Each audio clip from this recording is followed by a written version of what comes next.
Israeli कानून साज़न अक्टूबर 10 साज़न अक्टूबर 10 जी Hamas जी अॻुवाणीअ में थींदड़ हमलनि में मुलवस हुजण जे इल्ज़ाम में फ़िलिस्तीनियुनि ते मौत जी सज़ा लागू करण जी ताक़त सां हिकु ख़ासि ट्रिब्यूनल क़ाइमु करण जे बल जी मंज़ूरी ॾिनी आहे। बल मंज़ूर कयो वियो हर्ज़ इसराइल जी रिसेंस सीटनि वारी पार्लियामेंट कनेसेट सूमर ते देर सां अमरीका बि अल अक़वामी तवानाई एजेंसी IAEA जी ताउन सां हंगामी तेल जी ज़ख़ीरनि जी ताज़ी छॾण जो ऐलान कयो आहे। US department of energy Somer ते चयो त हिन पंहिंजी एमरजेंसी एक्सचेंज प्रोग्राम तहत 9 कंपनियुनि खे मुआहिदो ॾियण खां पोइ स्ट्रेटेजिक पेट्रोलियम रिज़र्व मां 19 मिलियन बैरल मुंतक़िल करणु शुरू कयो आहे। स्पेन आयरलैंड ऐं स्लोवेनिया लाइ पब्लिक ब्रॉडकास्टर्स सोमर ते चयो त इहे हिन हफ़्ते रहरियं सालगिरह यूरोविज़न गाना मुक़ाबिलो न ॾेखारींदा छाकाणि त उहे इसराइल जी शमूलियत ते ट्रेवी उसराफ़गंज़ा जो बाइकॉट कंदा।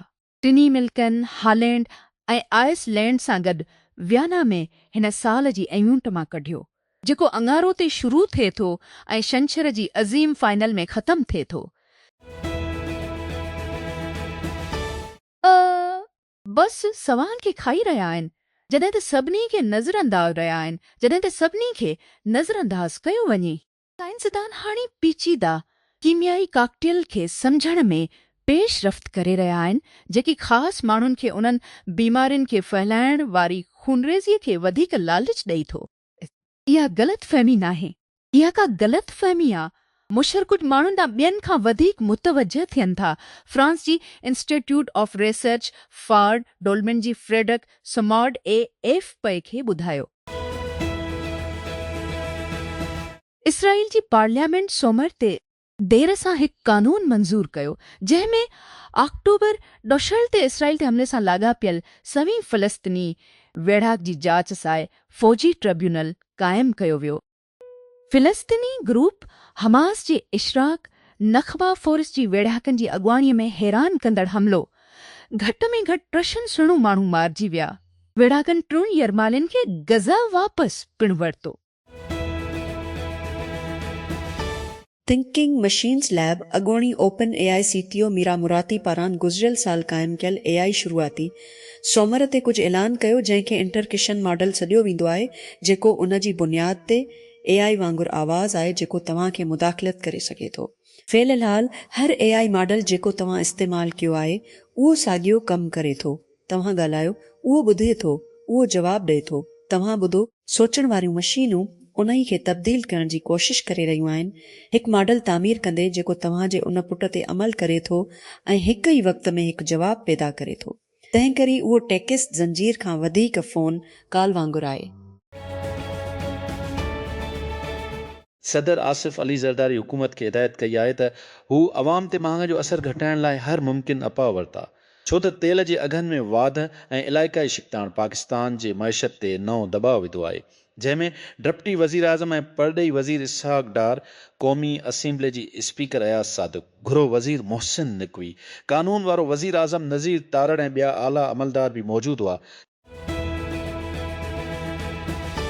परॾेही ऑफिस एफओ अंगारे ॾींहुं हिकु अमरीकी मीडिया जे हिकु रिपोर्ट खे दावी कयो आहे जंहिंमें दावी कयो आहे त इस्लामाबाद ईरानी फ़ौजी जहाज़नि खे पंहिंजे हवाई अॾे ते पार्क करण जी इजाज़त ॾिनी हुई जॾहिं त विच ओभर तकरार में सालिस जो किरदारु अदा कंदे गुमराह ऐं संस्कृत करार ॾिनो।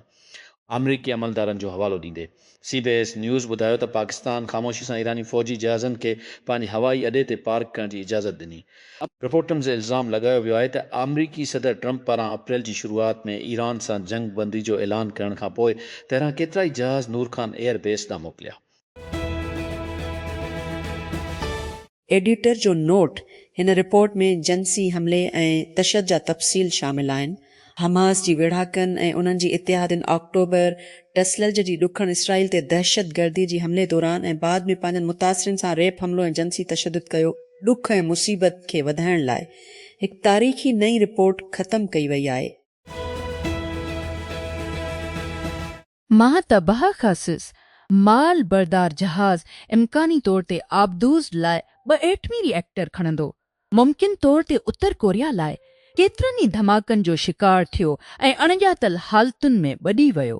स्पेन जी साहल खां शुरमेल परे हिक CNN जी तहक़ीक़ मां मालूम थियो आहे डिसंबर द सणशनि ते गरक थियण खां पोइ अरसा सरसा मेजर जी गैर मामूली क़िस्मत खे राज़ में रखियो वियो आहे, पर उहो थी सघे थो मग़रबी फ़ौज जी हिक नादिर ऐं वॾी मुदाख़लत जो निशानो बणायो वञे त जीअं रूस खे हिकु अहम इतिहादी उत्तर कोरिया ॾांहुं एटमी टेक्नोलॉजीअ में अपग्रेड मोकिलण खां रोकियो वञे। CNN रिपोर्टिंग जो मशवरो ॾेई थो। जहाज़ सिर्फ़ 2 महीननि बाद रवानो थियो जॾहिं करीम जूंग उन यूक्रेन ते मॉस्को जी हमले में मदद लाइ फ़ौज मोकिली हुई। बोलिविया जी हिकु जज अॻोणी सदर अवो मोरालिस खे तव्हीं अदालत में ॻोल्हे वरितो आहे। हिन जे गिरफ़्तारी लाइ वारंट ॿीहर जारी कया आहिनि जॾहिं हू हिकु नाबालिग खे इस्तेमालु करण जी हाज़िर थियण में नाकाम थी वियो। सोमवार ते हुकुमरान ॾुखण अमरीकी मुल्क में तकरार जी तजदीद कई। मोरालिस जी हिमायत कंदड़ खे ख़बरदार कयो वियो त इहे मुल्क खे इंतिशार में उछलाए छॾींदा जेकॾहिं अॻोणी अॻुवाण खे गिरफ़्तार कयो वञे। अमरीकी शहर लॉस एंजलिस जी हिकु मालदार मुज़ाफ़ात जी अॻोणी मेयर अख़्तियारनि मूजिबि चीन जी गैर क़ानूनी एजेंट तौरु कमु करण जो एतिराफ़ कयो आहे। एलिन वांग आर्किडिया जी अॻोणी मेयर लिस्लिया जी आख़िर खां लिस्लिया जे ताईं गैर मुल्की हुकूमत जी गैर क़ानूनी एजेंट तौरु कमु करण जी हिकु ॻणप लाइ ॾोह क़बूल करण ते इत्तिफ़ाक़ कयो। US डिपार्टमेंट ऑफ जस्टिस सोमवार ते चयो पाकिस्तान बैन अल-अक़वामी पैसी फंड खे यकीन ॾियारियो आहे त उहो बैन अल-अक़वामी डेटा जी हिसेदारी खे मज़बूत कंदो ऐं वापार जी बुनियाद ते ट्रांज़ैक्शन जी निगरानी खे सख़्तु कंदो। हिकु इंक्वायरीअ खां पोइ मालूम थियो त तक़रीबा अरबिन रुपया ओवर अनवाइज़ सोलर पैनल इंपोर्ट ज़रिए अरब रुपयनि जी मनी लॉन्ड्रिंग कई वई आहे। हुकूमती नोटिफिकेशन मूजिबि वज़ीर आज़म शहबाज शरीफ़ मुबीना स्कीम जो पतो लॻाइण ऐं रोकण में नाकामी जे इल्ज़ाम हेठि ऑफिसरनि ख़िलाफ़ अंज़बाती कार्रवाई जी निगरानीअ लाइ निगरान कमेटी क़ाइमु करे छॾी आहे। बैन अक़वामी पैसी फंड पाकिस्तान खे चयो आहे त रियल इस्टेट जी शैबे में मनी लॉन्ड्रिंग मुख़ालिफ़ कंट्रोल खे मज़बूत कयो वञे ऐं मुल्क जे सधारनि वारे प्रोग्राम जी जाइज़ी जी हिसे तौरु वापार जे बुनियाद ते मनी लॉन्ड्रिंग खे ॻोल्हण लाइ कोशिशूं तेज़ करे। उहो दॿाउ आयो जॾहिं IMF पाकिस्तान लाइ तोसी थियल फंड सहूलियत तहत ईंदड़ $1 बिलियन जी किस्त जारी करण जी मंज़ूरी ॾिनी। कोयटा सूमर ॾींहुं बलोचिस्तान असीम जी सफ़ाई ऐं सफ़ाई वारी शयुनि ते टैक्स घटाइण ऐं सूबाई ऐं मुक़ामी सतह ते अक़लियतुनि जी नुमाइंदगी खे हथे ॾियण बाबति 2 ठराव मंज़ूर करे वरिता आहिनि।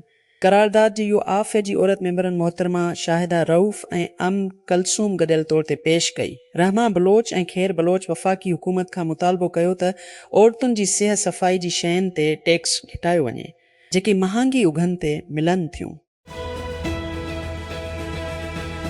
बणी सवा बासा आख़िरी ब निकिरण वारा मुसाफ़िरनि ऐं अमलदार खे खणंदड़ क्रूज़ ॿेड़ीअ मां मारियल हांता वायरस जी वबा जो शिकार थिया हालैंड में लॾी विया आहिनि।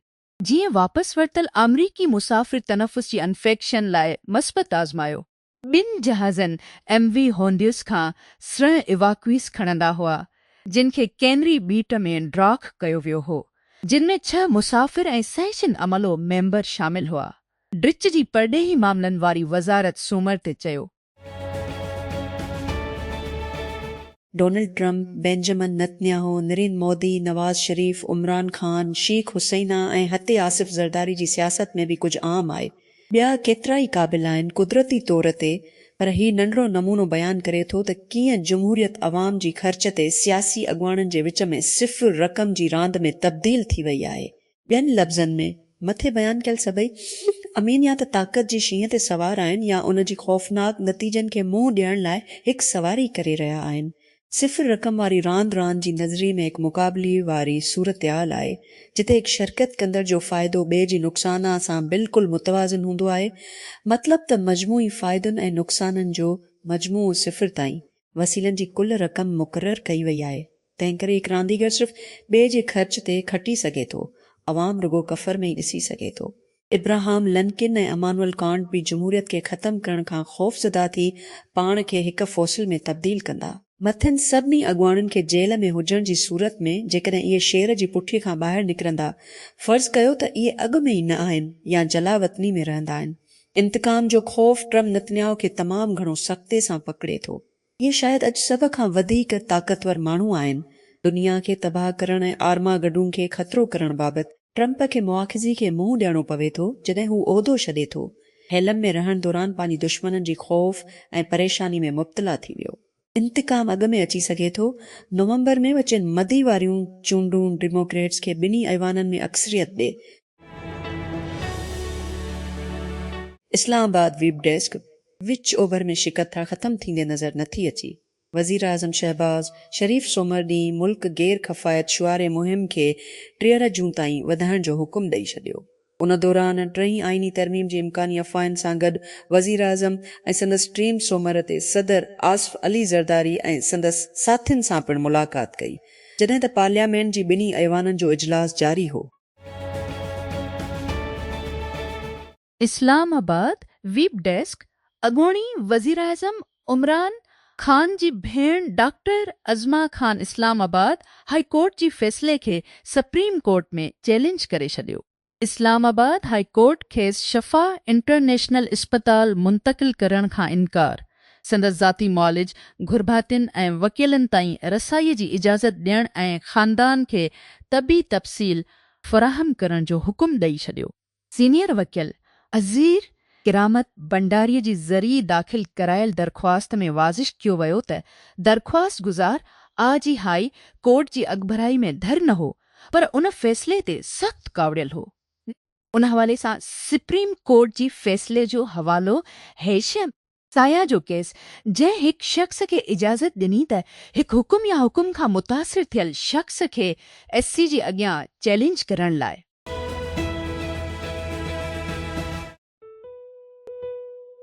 बर्तानिया जो हिकु वज़ीर आज़म यूरोपी यूनियन जी वेझो थियण जी ख़्याल खे इस्तेमालु कंदे सियासी ज़िंदगीअ जी वेस्तोर बर्तानवी अवाम खे पंहिंजी पासे हासिल करण लाइ उहो यकीनन कुझु नाहे जेको असां EU में पेश कयो हूंदो। ख़ासि तौर ते जॾहिं तव्हां सोचियो उहो ईंदड़ महीनी बरकिस्ट वोट जी 10 सालनि जी सालगिरह आहे। ही मुंहिंजी यूरोपी यूनियन जी राब्तीअ जो जवाबु हो। हिते ब्रसेल्स में हिन आज़ादीअ सां ॻाल्हाइण जी क़ाबिल थियण लाइ गुमनाम रहण लाइ चयो। असां वज़ीर आज़म सर कीयर स्टारमर जी ॾिनल इंतिहाई मुतवक़ा तक़रीर ते बहस करे सघासीं। गुज़िरियल हफ़्ते मकानी चूंडुनि में वोटरनि तरफ़ां हिन जे मुंहं ते ज़बरदस्त तमांचा बाद हिन पंहिंजी सियासी ज़िंदगी बचाइण लाइ अॼु सुबुह जो हिकु बॉल शुरू कयो। बेजिंग जी तारीख़ी तियानानमन स्क्वायर जी चौधारी सिक्योरिटी ॾींहं ताईं वधी वई आहे। सोशल मीडिया ते अफ़वाहूं आहिनि त कंहिं ख़ासि परेड या कुझु वॾी कोरियोग्राफ थियल तक़रीब जी गिर्दिश कंदी। हिन वॾी तक़रीब जूं तयारियूं ज़ोर शोर सां शुरू थी वयूं आहिनि, पर चीन अमरीकी सदर डोनाल्ड ट्रम्प लाइ शो पेश करण लाइ तयारु नज़र अची रहियो आहे। सिर्फ़ 2 महीना स्टॉक मार्केट ते उन जी पहिरीं विक्री फंड लिस्ट करण खां पोइ रोबिनहुड हिकु सेकंड शुरू करण जी तयारी करे रहियो आहे। कंपनी RVI लाइ हिकु राज़दारी रजिस्ट्रेशन दाख़िल कई आहे, हिकु मयारी रेगुलेटरी क़दम जेको उन खे इजाज़त ॾेई थो त इहा मंज़ूर जी अमल ज़रिए कमु करण खां अॻु तफ़सीलात खे आम करण खां अॻु तव्हां उन जी पहिरीं फंड खे पसंदि न कयो, जेको हिन वक़्तु सुरलेट स्टेज कंपनियुनि में स्टेक रखे थो। Airwallex, Boom, Databricks, 11 labs, Mercor, open AI, Oura, Ramp, Revolut ऐं स्ट्राइप RVI हिकु वसीअ नेट कास्ट कंदो, तरक़ीअ जी स्टेज ऐं शुरूआती स्टेज जी शुरूआतनि में सीड़पकारी कंदी। इहो हिकु बामानी फ़र्क़ु आहे। ॾिनो वियो आहे त शुरूआती स्टेज जी शुरूआत नंढा आहिनि ऐं वधीक ख़तरो खणंदा आहिनि, पर वधीक वापसीअ जी सलाहियत पिणु पेश कनि था। बर्तानिया जी वज़ीर आज़म कीयर स्टारमर पंहिंजी नौकरी बरक़रार रखण लाइ विढ़ंदी आहे। रीसीट जी उपियल खां पोइ गुज़िरियल हफ़्ते जी मुक़ामी चूंडनि में तबाही वारी नतीजनि खां पोइ हिन जी गवर्निंग लेबर पार्टी में केतिरनि ई कानून साज़नि सां मुलाक़ात कई वई त हिन खे इस्तीफ़ा ॾियण जो मुतालबो कयो। लंडन में लेबर वफ़ादार खे हिकु तक़रीर में स्टारमर चयो त हिन इंग्लैंड जी काउंसिलन ऐं वेलिश ऐं स्कॉटिश पार्लियामेंट जी चूंडनि में वॾी नुक़सान जी ज़िम्मेवारी क़बूल कई, पर हिन पंहिंजी नौकरीअ में रहण जो अज़म कयो। चयो त क़ियादत में तब्दीली बर्तानिया खे अफ़रातफ़रीअ में विझी छॾींदी, जेका कंज़र्वेटिव पार्टी जी तहत वधी रही हुई। जंहिं 2 सालनि में 2 अॻुवाणनि खे हटायो वियो। स्टारमर जी ऑफिस संभालण खां अॻु जनरल मोटर्स पंहिंजी ट्रेड डिपार्टमेंट जी सैकड़ों खां वधीक या अटकल डरसर तनख़्वाह रखंदड़ मुलाज़मनि खे बरतरफ़ करे छॾियो आहे। हिकु उम्दी महारतुनि जी अदल बदल में उन्हनि कारकनि खे साफ़ करण जिन जी माहिरियत हाणे मुनासिब नाहे ऐं AI मरकूज़ पस मंज़र सां गॾु कुझ लाइ गंजाइश ठाहे जी अहम तस्दीक कई। टेकक्रंच त उहा बरतरफ़ी कई हुई। उहे पहिरियां ब्लूमबर्ग न्यूज़ पारां रिपोर्ट कया विया। ॾखण अफ्रीका जे सदर साइरल रामाफोसा जो चवणु आहे त हू क़ानूनी तौर ते हिकु रिपोर्ट खे चैलेंज कंदो, जंहिं पार्लियामेंट लाइ रस्तो हमवार कयो आहे त हू पंहिंजे ख़ानगी फार्म मां वॾे रक़म जी चोरी ते हिन जे ख़िलाफ़ मुआख़ज़ी जी कार्रवाई ते गौर करे। गुज़िरियल हफ़्ते हिकु आइनी अदालत जो फ़ैसिलो मालूम थियो त पार्लियामेंट गैर आइनी तौर ते कमु कयो त पार्लियामेंटनि आइनी ट्रुशन में सां फला रिपोर्ट जे हवाले सां रामाफोसा जे ख़िलाफ़ मुआख़ज़ीअ जी इंक्वायरी क़ाइमु करण जी ख़िलाफ़ वोट ॾिनो। हमास जा समय विढ़ाक जेके पंहिंजे अक्टूबर रुतल जे हमले दौरान जंगी ॾोह जो इल्ज़ाम मड़ी सघनि था, मौत जी सज़ा खे मुंहुं ॾियण खां पोइ ऐं इसराइल सोमर जे देर सां उन जे केसनि जी मंज़ूरी ॾिनी। कानून साज़े खे ॿिन्ही वज़ीर आज़म बेंजामिन नेतन्याहू जी गवर्निंग इतिहाद ऐं घणो करे अपोज़िशन खां वसी पुठ भराई हासिल कई वई। हक़ में अज वोटनि सां पास ऐं ख़िलाफ़ सिफ़र। हेटीअ जी राजधानीअ में गिरोह जे तशदुद जी हिकु नए लहर सभई माण्हुनि खे बेघर करे छॾियो आहे ऐं इमदादी group Medecins Sans Frontieres EMSF खे मुक़ामी इस्पतालनि में कमु मुअतल करण जो सबबु बणियो आहे। उहो ग्रुप जंहिंखे डॉक्टर्स बग़ैर सरहदनि जी नाले सां पिणु सुञातो वञे थो, सोमा जी इस्पताल अंदरि विहण खां पनाह वरिती हुई। पोर्ट ओ प्रिंस जी साइट सोलियल पाड़ीअ में ऑपरेशन मुअतल थियण खां अॻु आख़िर में एंड्रॉइड ऐं iPhone इस्तेमालु कंदड़ हिक ॿिए खे आख़िर ताईं इनक्रिप्ट थियल टेक्स्ट पैगाम मोकिलण जी क़ाबिल हूंदा। उमिरि ते iPhone ऐं एंड्रॉइड इस्तेमालु कंदड़ विच में ॻाल्हि ॿोल लाइ बीटा में आख़िर ताईं इनक्रिप्ट थियल मैसेजिंग शुरू थी रही आहे, जेके सभ खां जदीद सॉफ्टवेयर हलाईंदड़ आहिनि। मैसेजिंग हिकु अहम राज़दारी ख़ुसूसियत आहे जेका सार्फ़िन खे हैकर्स, हुकूमत या उन्हनि कम्युनिकेशन प्लेटफॉर्म खे ठाहींदड़ कंपनियुनि जी निगरानी खां तमामु घटि असास बणाए थी। जॾहिं इहे न्यापा डिवाइसिस जे विच में मोकिलिया वेंदा आहिनि, इहे ट्रांज़िट दौरान इनक्रिप्ट हूंदा आहिनि। उनखे कंहिं ॿिए लाइ पैगाम खे कंहिं पढ़ण लाइ वेझो नामुमकिन बणाईंदो आहे। पर हिन वक़्त ताईं iPhone ऐं एंड्रॉइड डिवाइसिस जे विच मोकिलियल पैगामनि खे आख़िर ताईं अनकरप्ट इली न थी सघियो आहे। जेतोणीकि ई-मैसेज रहर में लॉन्च थियण खां पोइ इनक्रिप्ट थियल आहे ऐं एंड्रॉइड सार्फ़िन ज़रिए पाण में राब्तो करण जी क़ाबिल थी विया आहिनि। स्पेनिश नौजवान सपर स्टार लामिन याल फुटबॉल मैदान खां सारा हासिल करे वरिती आहे। फ़िलिस्तीन सां यकुजते जो इज़हार कंदे बार्सिलोना जी जशन दौरान लालीगा टाइल खटण ते केतिरनि ई क्लब्स में वॾे पैमाने ते ऑनलाइन सोमर ते शेरी सघिजे थो। फ़िलिस्तीनी झंडो हिकु खुलियल टॉप बस जे अंदर खां झलियल हुजूम खां ख़ुशि थियण लाइ यूरोपी यूनियन ऐं बर्तानिया रोसी इदारनि ऐं अहलकारनि ते पाबंदियूं लागू कयूं आहिनि, जिन ते यूक्रेन जे ॿारनि खे मुनज़म तरीक़े सां जलावतन करण ऐं उन जी तालीम ॾियण जो इल्ज़ाम आहे। यूरोपी यूनियन सोमर ते रियासती इदारनि ऐं ख़िलाफ़ क़दमनि जो ऐलान कयो। बर्तानिया हिकु वक़्तु माण्हुनि ऐं इदारनि खे निशानो बणाईंदड़ हिकु वसी पैकेज खे ज़ाहिर कयो, तक़रीबन हिकु 3 हिसो उन सां ॻंढियल आहे जेको रूस जीवी तौर ते बयानु कयो वियो आहे। यूक्रेन जी ॿारनि खे ज़बरदस्ती जलावतन करण ऐं फ़ौजी